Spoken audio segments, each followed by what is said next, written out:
Bonjour à tous et toutes et bienvenue dans le podcast de l'agence Tounet. Je m'appelle Georges, je suis expert web depuis plus de 30 ans et aujourd'hui le sujet numérique que nous allons voir ensemble eh bien, est une introduction au langage de programmation back-end. Alors, on va traiter ce sujet en deux parties. Une première partie qui va être une introduction générale sur ces langages-là. Et après, nous verrons en détail trois langages de programmation back-end. Et voilà, c'est le podcast de Tounet. Avec vous, avant de commencer, bien merci aux gens qui écoutent cette émission au format podcast ou qui la regardent sur YouTube. Quel que soit le choix que vous faites, vous avez fait le bon choix. Et merci de suivre cette émission. N'hésitez pas à vous abonner pour suivre l'actualité digitale. Et donc nous commençons par une introduction à ces langages de programmation back-end qui sont vraiment essentiels pour le développement d'applications web. Et on va commencer par le JavaScript. Alors, le JavaScript est traditionnellement un langage de programmation front-end, où on peut faire beaucoup d'interactions avec, mais aussi on peut faire du développement back-end, notamment avec la librairie Node.js. On pourrait carrément faire plusieurs podcasts rien que sur Node.js, mais bon, c'est pas le but, là c'est juste une introduction. Les caractéristiques du JavaScript, eh bien, c'est l'asynchrone et l'événementiel, de se déclencher à un clic, à un scroll, à un événement. Et donc ça permet effectivement de générer de nombreuses connexions simultanées d'une manière efficace. Et l'avantage c'est que avec un seul langage, vous pouvez faire du front-end et du back-end. Donc pas être obligé d'avoir un langage back-end et un langage front-end. Le gros avantage du JavaScript, il y a quand même une large communauté, un large écosystème de modules, de bibliothèques. Donc ça, effectivement, c'est un des gros avantages du JavaScript. Si vous savez correctement développer, vous pouvez effectivement avoir des sites web et des applications avec une performance en temps réel correcte. Par exemple, si vous faites des chats ou des jeux en ligne. Effectivement, vous pouvez même faire des jeux multijoueurs. Vous avez des jeux multijoueurs qui sont uniquement faits en JavaScript. Le second que nous allons voir et après que nous allons traiter plus en profondeur, c'est le langage Python. Le langage Python est un langage de programmation qui est vraiment polyvalent, qui est connu pour sa simplicité et sa lisibilité. On va le traiter un peu plus loin, mais c'est vrai que aujourd'hui on en entend beaucoup parler, notamment par rapport à la data science, mais pas que. On peut faire aussi des back-ends avec du Python. Le Ruby c'est un langage de programmation dynamique et orienté objet. Souvent utilisé effectivement avec le framework Ruby on Rails. Alors ça c'est pareil, on pourrait faire un podcast dessus. Il a quand même une syntaxe assez élégante et expressive, donc ça veut dire qu'il est quand même très facile à lire et à maintenir ce code-là. C'est un langage qui est dynamique, avec une très grande flexibilité lors de l'exécution du code. Le rappel, c'est quand même un langage dit objet. On va en voir d'autres par la suite. L'avantage, c'est qu'on peut développer rapidement grâce à sa convention sur la configuration, grâce à Ruby on Rails. Beaucoup de ressources, beaucoup de bibliothèques sont disponibles. C'est vrai que beaucoup de startups vont l'utiliser. Vraiment, c'est vraiment voilà, on peut développer très rapidement un produit à l'aide du Ruby et c'est ce qui a fait sa force. Et c'est vrai qu'il y a beaucoup aujourd'hui d'applications SaaS, de services en ligne, d'applications d'entreprise qui sont développées à l'aide de Ruby et notamment avec son framework Ruby on Rails. Ensuite, notre langage le plus connu, c'est le langage PHP. Donc, c'est un langage aussi objet qui est aujourd'hui très certainement un des plus utilisés pour les CMS open source. Moi, effectivement, c'est un de mes langages de base hein, sur lequel j'ai commencé. Je continue effectivement à développer en PHP. C'est un langage objet conçu spécialement pour le développement web, intégré directement dans le HTML. Il est exécuté côté serveur hein, et envoie des résultats au navigateur. Alors que le JavaScript, bon, si vous connaissez effectivement, on peut les exécuter directement dans le navigateur de l'utilisateur. Les avantages, nombreux hébergements web prennent en charge le PHP, des frameworks au tonnage hein, et matures hein, comme Laravel, comme Symfony, comme Code Glitter, voilà, beaucoup de frameworks utilisent du PHP. Effectivement utilisé pour les CMS, hein, que ça soit WordPress, que ça soit Joomla, que ça soit Drupal, eh bien ils sont développés en PHP. Hein, vous voulez faire un blog, un forum, un site de e-commerce, eh bien effectivement très souvent vous trouverez du PHP derrière. L'avant-dernier langage que je voulais voir dans cette rapide overview, c'est le Java. Donc le Java, c'est aussi un langage de programmation orienté objet. Hein. Aujourd'hui, beaucoup de langages sont orientés objet. Ce qui veut dire que normalement, si vous connaissez, on va dire, la la psychologie, enfin on va dire le mode de fonctionnement de pensée du développement objet, eh bien normalement vous pouvez rapidement monter en compétence sur différents langages objets. Moi effectivement j'ai commencé avec du PHP, après j'ai fait du Java aussi, j'ai fait d'autres langages suivant que l'on verra, et effectivement le fait d'avoir compris les notions de base des langages objets, ça permet après de pouvoir passer à une autre langue. Hein. Les langues de programmation sont comme les langues parlées. Hein. Si vous connaissez l'espagnol, bon ben voilà, peut-être l'italien, vous aurez plus de facilité. Vous aurez peut-être plus de facilité pour des Français. Si elles ont effectivement une branche commune, vous aurez plus de facilité de passer de l'une à l'autre. Le Java, effectivement, c'est un langage qui est compilé et interprété à l'aide d'une JVM, hein, qu'on appelle une Java Virtual Machine. C'est un langage extrêmement modulable, hein, comme tous les langages objets, et effectivement, ça permet la réutilisation de code. C'est un langage qui est performant, qui est scalable, qui est sécurisé.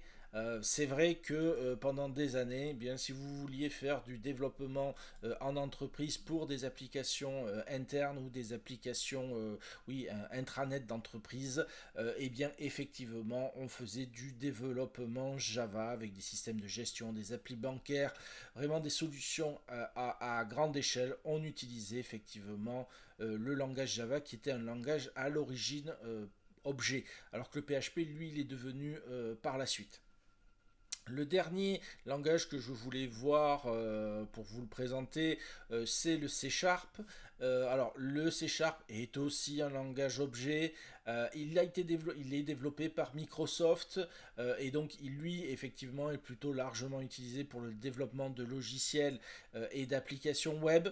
Il est intégré effectivement dans ce que l'on appelle la plateforme .NET, qui est la plateforme Microsoft avec tous les outils liés entre les uns et les autres, entre les applications web, de bureau, le cloud.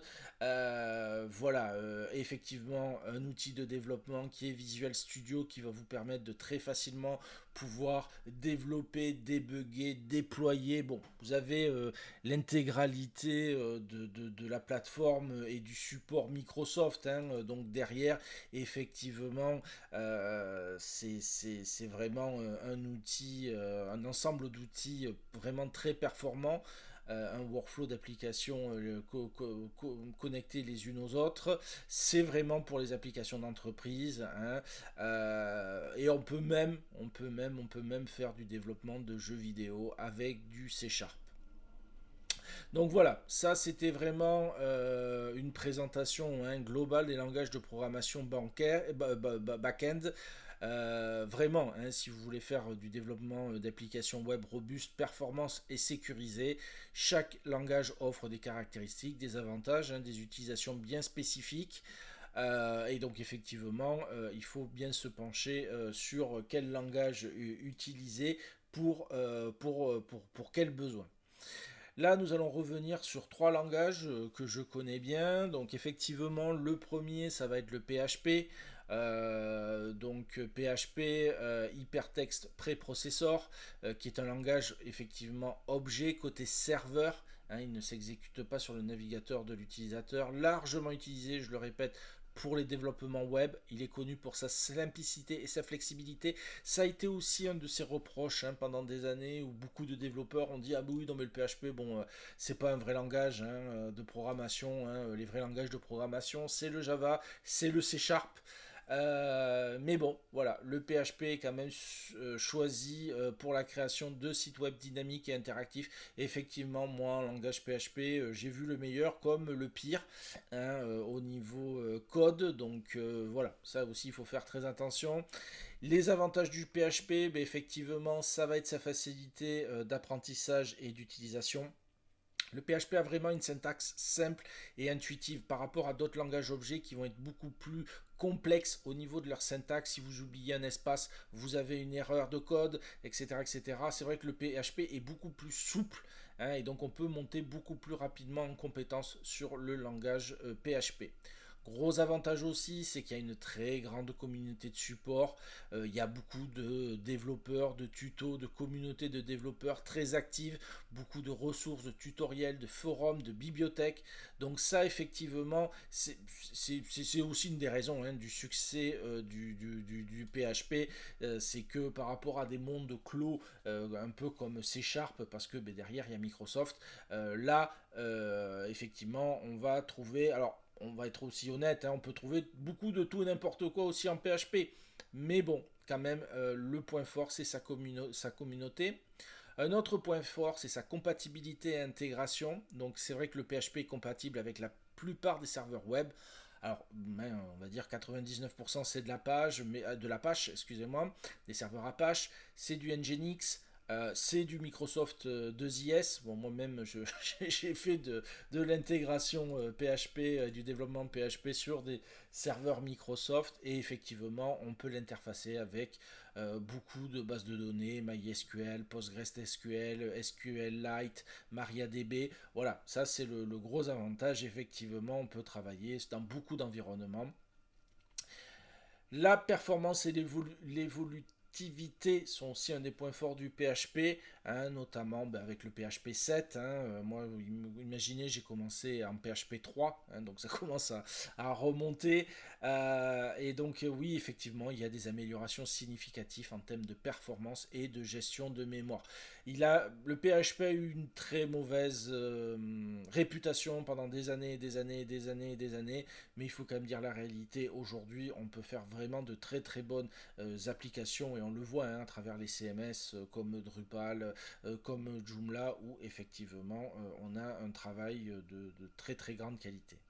Des frameworks robustes, hein, comme Laravel, comme Symfony, comme beaucoup, hein, sont basés sur du code PHP qui vont vous permettre de développer rapidement vos applications web sécurisées, maintenables et performantes.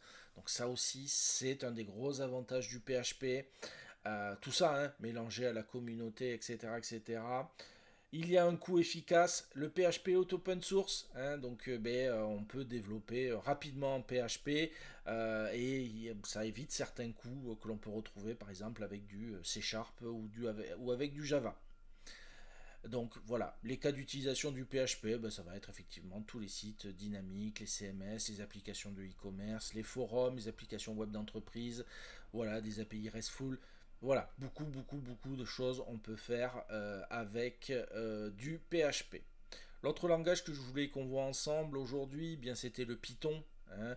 Donc, quels sont les avantages du Python? Donc, lui, c'est une programmation interprétée, hein. Bon, c'est assez polyvalent et très, très populaire, hein, aujourd'hui. C'est un langage aussi qui est quand même assez simple et lisible, hein, par rapport à d'autres langages de programmation. Si vous avez déjà développé avec d'autres langages, moi je développais par exemple avec de l'ADA ou avec d'autres langages vraiment beaucoup plus complexes. Oui, effectivement, la syntaxe est claire, elle est concise. Ça ressemble à du pseudocode, donc on peut effectivement facilement apprendre à utiliser du Python et ça c'est vrai que c'est un de très très gros avantages. Donc on peut plus facilement écrire et maintenir du code et et ça permet aussi de réduire les erreurs et d'écriture de code tout en accélérant effectivement le développement. Il y a une très très grande communauté hein, côté Python avec pareil beaucoup de bibliothèques, beaucoup plus de frameworks, peut-être un peu moins que le PHP, mais bon, il faut quand même dire la réalité, c'est quand même une très très large communauté avec beaucoup de ressources hein, disponibles. Gros avantage du Python, c'est sa polyvalence, hein, il peut être utilisé dans différents domaines, c'est ça. C'est-à-dire qu'il n'y a pas forcément que des développeurs back-end ou que des développeurs web. Hein. Il peut y avoir des gens qui font de l'intelligence artificielle et surtout beaucoup de gens sur de l'analyse de données, hein, tout ce qui est data scientist ou autre, etc. Le big data, mais le langage utilisé pour travailler, ça va être du Python. Donc c'est vrai qu'effectivement, le fait de dépasser, on va dire, juste le carcan du développement web fait que le Python est un langage avec plusieurs types de personnes, catégories de personnes qui vont s'intéresser à ce langage-là. Les développeurs peuvent utiliser le Python pour une large gamme de projets, hein, voilà, et voilà, qui va permettre aussi de réduire, d'être obligé d'utiliser plusieurs langages. Si vous ne connaissez que le Python, enfin, c'est déjà bien pour pas mal de langages. Beaucoup de supports de bibliothèques scientifiques et analytics. Alors ça c'est pareil, il pourrait y avoir un podcast rien que, enfin, mais plusieurs podcasts rien que sur ça, sur des bibliothèques comme NumPy, comme Panda, comme Matplotlib, voilà, SciPy, voilà, c'est vraiment beaucoup de scientifiques et d'analystes l'utilisent le Python et c'est ce qui fait sa très grande force. Beaucoup facilement effectivement un développement rapide, je le répète, syntaxe, bibliothèque puissante, vraiment on peut faire du prototypage très rapidement et donc c'est vrai que ça permet aux entreprises de développer en temps réduit et de lancer les produits le plus rapidement sur le marché. Et le gros avantage aussi du Python, c'est son interopérabilité. Il peut très facilement aussi interagir avec d'autres langages et d'autres technologies. Ça, c'est vraiment aussi un gros point fort du Python. Donc voilà, le Python, que vous vouliez faire du développement web, il y en a énormément avec certains frameworks comme Django, Flask. Bon, ça, de faire de l'analyse scientifique, de faire de l'intelligence artificielle, moi c'est vrai que de plus en plus je l'utilise avec l'intelligence artificielle aussi, l'automatisation, voilà, c'est vrai que le Python, grâce à cette polyvalence, c'est un langage aujourd'hui à connaître. Souvent moi je me dis, tiens, pourquoi apprendre un nouveau langage? Oh, en plus un nouveau langage objet, ça va, j'en connais déjà assez. Non, ça c'est vrai que le Python, avec tous ces nouveaux domaines comme l'intelligence artificielle, comme le big data et autres, etc., on est obligé aujourd'hui de faire du Python, ou tout au moins d'avoir des bases. D'ouvrir ses chakras, voilà. Le dernier langage que je voulais que l'on voit ensemble, c'est le langage Java. Voilà, donc le Java, comme je vous ai expliqué, hein, c'est quand même un langage assez ancien puisqu'il a été, c'est un langage objet. Il a été développé à partir de 95. Hein. Il est largement utilisé dans de nombreux domaines du développement logiciel, pas que du web. Hein. C'est un langage qui est très robuste, qui est sécurisé, qui est portable. Voilà, donc pendant très longtemps, effectivement, il y a eu une petite guerre entre les développeurs PHP et les développeurs Java. Et entre les développeurs Java et C Sharp, bon, ou C++, hein, enfin voilà, ça c'est de bonnes guerres. Quels sont les avantages du Java? Ben, la portabilité, hein, effectivement, write once, run everywhere, anywhere. Donc écrire une fois et il fonctionne partout. Ça, effectivement, c'est le gros avantage du code Java. Il est compilé en bytecode et peut être exécuté sur n'importe quel type de machine à partir du moment où celle-ci a une JVM, ce qui veut dire que on pouvait développer une application qui pouvait fonctionner autant sous Windows, autant sous Linux, autant sous Apple. Donc voilà, ça c'est un des gros avantages effectivement du Java. L'autre gros avantage, c'est un langage orienté objet, donc effectivement modulaire, réutilisable, maintenance beaucoup plus facile. Bon, par contre, effectivement, il y a une courbe d'apprentissage qui est plus longue que certains autres langages, mais bon, après, on va dire que c'est payant à du long terme. La sécurité, donc effectivement, le Java offre des fonctionnalités de sécurité robustes telles que la gestion des exceptions, le contrôle d'accès basé sur les classes, et sur le gestionnaire de security, hein, security manager. Donc ça, c'est vrai que le Java, par rapport à son développement, et sa maintenance, son évolution, hein, c'est comme toutes les langues, les langages, il évolue, il est protégé contre de nombreuses vulnérabilités courantes. Donc voilà, c'est aussi pour ça que beaucoup d'entreprises ont préféré le Java au PHP qui au début pouvait avoir certaines défaillances, hein, que n'avait pas par défaut le Java. La gestion de mémoire, ça aussi c'est pareil. Le Java utilise un garbage collector. En fait, il gère automatiquement la mémoire. Donc, ça évite les erreurs ou les fuites mémoire que l'on peut avoir dans certains programmes. Alors, sur le coup, les gens vont dire ah, mais oui, mais les serveurs aujourd'hui sont de plus en plus puissants. Mais en fait, très rapidement, on peut avoir des ressources qui servent à rien ou justement, effectivement, des augmentations de l'utilisation mémoire pour X ou Y raison. Et donc, ça, ce sont des choses de pouvoir correctement le gérer. Ça, c'est vraiment très pratique. Le multi-trading aussi, ça c'est quelque chose, ça veut dire que certains langages, ils sont obligés de faire une tâche et puis les unes après les autres. L'avantage effectivement du Java, c'est on peut faire des exécutions concurrentes de plusieurs tâches et ça permet effectivement une certaine performance, d'amélioration de la performance. Et dernier point, même si elle est moins importante que Python ou PHP ou que d'autres communautés, il y a quand même un écosystème assez important pour le Java. Il y a effectivement énormément de frameworks, d'outils, Spring, autres.